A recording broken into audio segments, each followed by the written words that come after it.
when we face our failures. It's a moment of awakening, a moment of acceptance, but it is also a moment of assurance. Nothing can reassure you of your purpose on this earth more than facing your failure. Because the truth is, for so many people, their failure was the end of the story. Once they failed, it was over. But if you are blessed with the chance to face your failure, it means that you have an opportunity to peer into the heart of what was supposed to destroy you and know that it was not able to. When you see your failure, you can be assured that the thing that tried to kill you failed to do just that. That mistake should have taken you out, but somehow you're still standing. That wrong turn should have led you into a dead end, but somehow you're joyriding on the open road. That one miscalculation could have blown up your whole career, but somehow you bounced back from that thing better than ever. And now as you stare your old failure in the face, you can have the assurance to say, you made me slip, but you couldn't make me fall.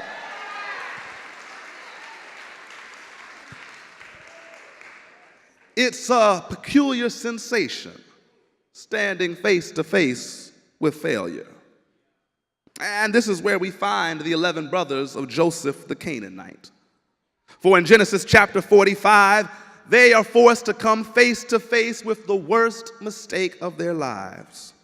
And in our text, these brothers are reunited with their baby brother Joseph, whom years before they beat up and sold into slavery. They had been jealous of Joseph for so long, and one day they let their envy get the best of them. So they attacked Joseph, threw him in a pit, and then sold him into slavery in Egypt for 20 lousy pieces of silver. And then after that, they went home and lied to their father and told him that Joseph had been attacked by a wild animal. It was a terrible mistake. And I am sure that as the years passed, they tried to put this shameful failure in the back of their memory. Until one day, famine showed up in the land of Canaan. Brothers run out of food, and now these brothers who are desperate for grain, they have to travel to Egypt to purchase their only hope of food and survival. They make the journey, never expecting to see the brother they sold into slavery all those years ago. But to great shock and dismay, when it comes time for them to purchase grain, they meet Joseph not as a slave, but they meet Joseph as second in command to Pharaoh himself.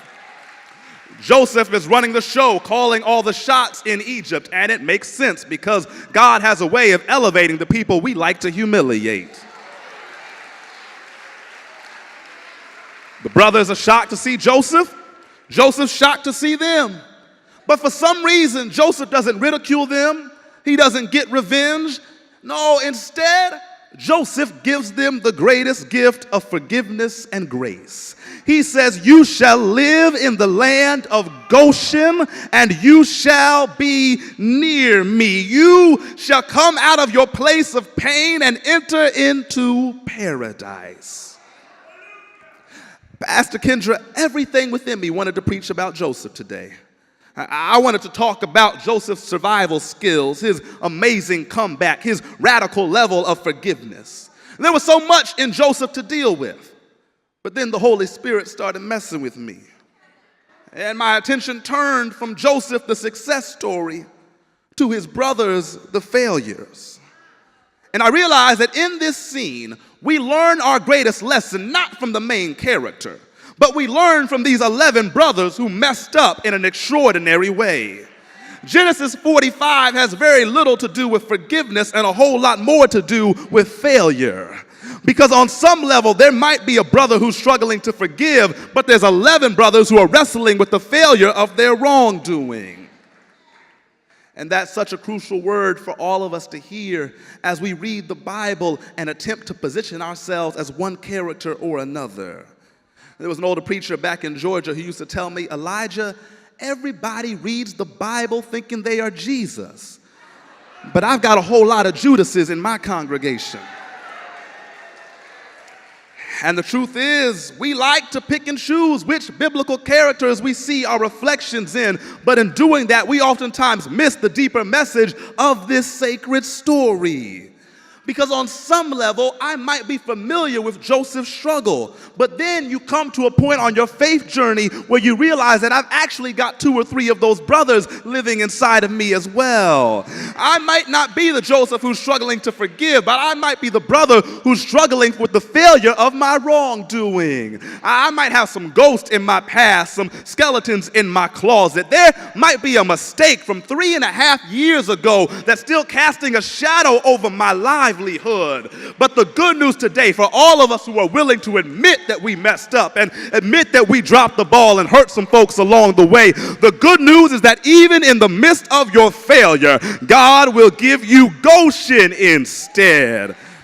Somebody just missed their shout because you thought that your failure would lead to your punishment, but it's actually about to lead to your blessing. And after everything you've messed up, God's got a gift for you that's greater than anything you could ever imagine or think. I'm so glad that I serve a God who specializes in flipping the script. When I do my worst, God gives me God's best. When I make a mess, God turns that mess into a miracle. When I drop the ball, God puts the broken pieces of my situation back together again. God doesn't keep me at the misery of my mistakes, but God lifts me to new heights of liberty. God gives me a fresh start in a new place with renewed hope, and I can thank God this morning because God is always busy reversing my expectations.